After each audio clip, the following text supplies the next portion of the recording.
दोस्तों,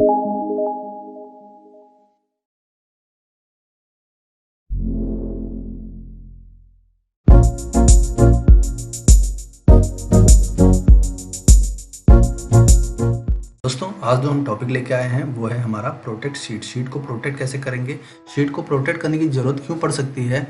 इसलिए पड़ सकती है कि हो सकता है आपने कोई डाटा बहुत अच्छी तरह बनाया हो विद कैलकुलेशन फंक्शंस सबका यूज़ करके, लेकिन आपको एक शक है कि कहीं वो कोई उसे देखने वाला या उसको रीड करने वाला जो भी व्यक्ति होगा वो उसको छेड़ ना दे, उस फंक्शन को, फॉर्मूले को छेड़ ना दे, जिसकी वजह से आपका कराया काम दिक्कत में आ सकता है।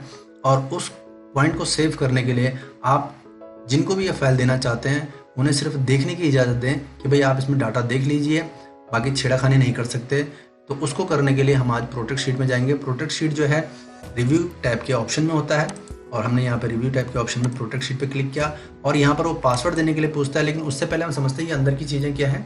ये पासवर्ड देने के बावजूद भी, यानी शीट को प्रोटेक्ट करने के बावजूद भी, अगर आप कुछ किन्हीं चीज़ों में यूज़र को परमिशन देना चाहते हैं कि जैसे सेल को फॉर्मेट कर सकता है या कॉलम को फॉर्मेट कर सकता है, रो को फॉर्मेट कर सकता है, कुछ भी, ये जो लिस्ट बनी है इनमें से कोई भी आप उसको परमिशन देना चाहते हो आप उसे टिक कर दीजिए। फिलहाल जो डिफ़ॉल्ट परमिशन है सेलेक्टेड की वही रहने देते हैं।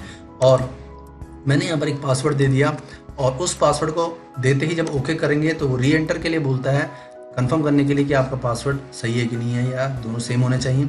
और ओके किया तो आप देखेंगे यहाँ पर कि अगर मैं यहाँ पर कुछ लिखता हूँ आ गया, ठीक है, यानी कि नहीं कर पाऊंगा मैं।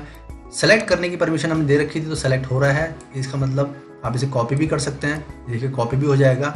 लेकिन आप अगर किसी वर्ड या किसी सेल में नहीं होगा, आप डिलीट करने की कोशिश करेंगे तो नहीं। तो ये थी कंप्लीट प्रोटेक्शन। लेकिन कभी कभी जरूरत पड़ सकती है कि यूज़र को भी वैल्यू डालने की परमिशन दी सकती है कि भाई हमने बना तो दिया आपका काम, लेकिन आप चेंज करके देख सकते हो अपनी वैल्यूज़ में, ताकि उसका फॉर्मूला सही आ रहा है कि नहीं आ रहा है। बस आपको डर है कि वो फॉर्मूला या फंक्शन जहाँ पर लगा वहाँ चेंज ना कर पाए। और ये भी ज़रूरी है कि उसको भी कुछ चेंज करने के लिए परमिशन देनी है जहाँ पर वो अपनी मर्जी से वैल्यू दे सकता है। तो हम ये वाइट वाले पोर्शन को, यहाँ पर जितने भी डाटा है, इसके लिए हम यूज़र को परमिशन दे देते हैं कि आप यहाँ पे चेंज कर लीजिएगा, पर आप उसके अलावा शीट में कहीं भी कुछ नहीं कर पाओगे। उसके लिए कैसे करते हैं, तो चलते हैं एक बार फिर हम इसको अनप्रोटेक्ट करते हैं। अनप्रोटेक्ट करने के लिए वही पासवर्ड जो हमने बनाया था उसको टाइप करके ओके करते हैं। तो देखिए अब हमें फिर से कुछ ना कुछ काम करने की परमिशन मिल चुकी है, डिलीट करना, टाइप करना, चेंज करना, सबकी परमिशन मिल चुकी है। लेकिन अब हमारा क्वेश्चन ये है कि इतने एरिया पे हम यूज़र को परमिशन देंगे, बाकी एरिया पे नहीं। तो उसे करने के लिए हमें क्या करना है, यहाँ देखिए प्रोटेक्ट शीट करने से पहले आप allow user to edit range कर सकते हैं, यानी कि यूज़र के लिए एक रेंज डिक्लेयर कर देंगे कि भाई इतने रेंज पे आप चेंज कर सकते हो। तो मैं इस पर क्लिक करता हूँ। क्लिक करने के बाद आपके सामने जो डायलॉग बॉक्स खुला है उसमें आप न्यू पर जाएंगे। न्यू पर जाने के बाद आप उस एरिया का, यहाँ पर टाइटल वाली जगह पर एरिया का नाम दे सकते हैं, उस रेंज का नाम दे सकते हैं जितने पे आपने प्रोटेक्शन को परमिशन देनी है। और यहाँ पर जो आपको टाइटल में जो बॉक्स दिख रहा है इसमें रेंज 1 लिखा हुआ है, यानी कि कितनी रेंज पे, जिस रेंज को आपने प्रोटेक्शन नहीं देनी उस रेंज का नाम देने की बात कर रहा है। तो हम रेंज 1 ही रख देते हैं, आप अपनी मर्जी से कुछ भी रख सकते हो। उसके बाद रेफर्स टू सेल में आप कर्सर रखिए और उस रेंज को सेलेक्ट कर दीजिए जो रेंज आपको देनी है। ये देखिए इतनी रेंज मैंने सेलेक्ट करके दे दी, यानी कि C7 से N9 तक। अब यहाँ पर जो रेंज पासवर्ड है, यूज़र को भी आप बोल सकते हो कि भाई अगर आप चेंज करोगे उतनी रेंज पे तो आपको कोई पासवर्ड देना पड़ेगा।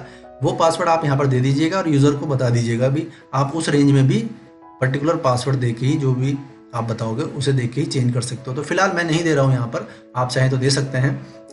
ओके किया।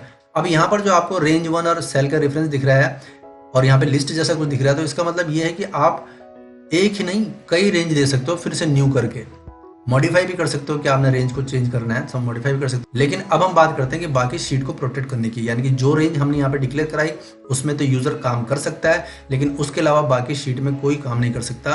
तो यहीं पे प्रोटेक्ट शीट में जाइए, सेम वही विंडो खुल गई जो हमने डायरेक्ट प्रोटेक्ट शीट से किया था। फिर से यहाँ पे कोई पासवर्ड दे दीजिए, आपका पासवर्ड हर बार एक ही हो सकता है, कोई दिक्कत नहीं है।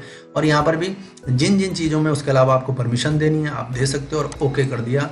फिर से री एंटर करिए उस पासवर्ड को और ओके किया। तो अब देखिए जहाँ पर यूज़र करना चाहेगा यहाँ पे नहीं हो पा रहा है, और उसके अलावा यहाँ पर कुछ भी करना चाहेगा तो नहीं हो पा रहा है।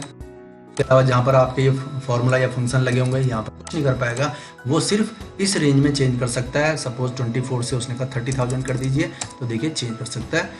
चेंज हर जगह होगा, लेकिन आप फॉर्मूला की जगह पे भी चेंज हो जाएगा, लेकिन आप छेड़ नहीं सकते उस फॉर्मूला को। बस जरूरी नहीं है कि यूज़र एक्सेल जानता हो, लेकिन सिर्फ टाइप करना जानता हो और आपसे एक हेल्प ले ली उसने कि भाई हमें ये फॉर्मूला लगा के दे दीजिए। तो ऐसे लोगों को डायरेक्ट ओपन फाइल देना थोड़ा रिस्की होता है, क्योंकि उनके हाथ से गलती से टाइपिंग हो सकती है, जिस जगह पे फॉर्मूला या फंक्शन लगा वहाँ पे छेड़खानी हो सकती है। तो इन चीज़ों को बचने के लिए आप इस तरह से प्रोटेक्ट करके दे सकते हो। और जब भी उसको आगे फर्दर जरूरत पड़ेगी तो आपको ही बोलेगा कि भाई इसको मुझे अब चेंज करना है, लेकिन उसको काम करने की जगह पे आपने उसको परमिशन दे दी है। तो उम्मीद है आपको ये पसंद आया होगा। इसको हटाने के लिए आप फिर से अनप्रोटेक्ट कर दीजिए, पासवर्ड से अनप्रोटेक्ट कर दीजिए और अलाउ यूज़र वाले रेंज को डिलीट कर दीजिए। अगर आपको फिर से वापस सही करना है तो ये रेंज सेलेक्ट किया और डिलीट कर दिया, आपकी फाइल फिर से वैसी हो गई जैसी ओपन करते हुए थी। कोई भी कहीं भी चेंज कर सकता है। तो आप अपना प्रोटेक्शन लगा सकते हैं, अपना पासवर्ड दे सकते हैं। और जो आज मैंने बताया आप इसे कहाँ अप्लाई करेंगे, कहाँ इम्प्लीमेंट करेंगे, ये आप पे डिपेंड होता है। उम्मीद है कि आपको ये लेसन पसंद आया होगा, आपके ज़रूर काम का होगा और कहीं ना कहीं इसको अप्लाई करोगे ज़रूर लाइफ में, एक्सेल में अगर जो काम करते हो। तो आज के लिए बस इतना ही। अगर ये टॉपिक आपको अच्छा लगा है तो लाइक कीजिएगा, शेयर कीजिएगा और जो चैनल पे पहली बार आए हैं तो सब्सक्राइब जरूर कर दीजिएगा और बेल आइकन को प्रेस कर दीजिएगा, ताकि हर नए नए नोटिफिकेशन, हर नई नई ट्रिक्स आपको इमीडिएटली नोटिफिकेशन में मिलती रहे। Thank you, goodbye, good day.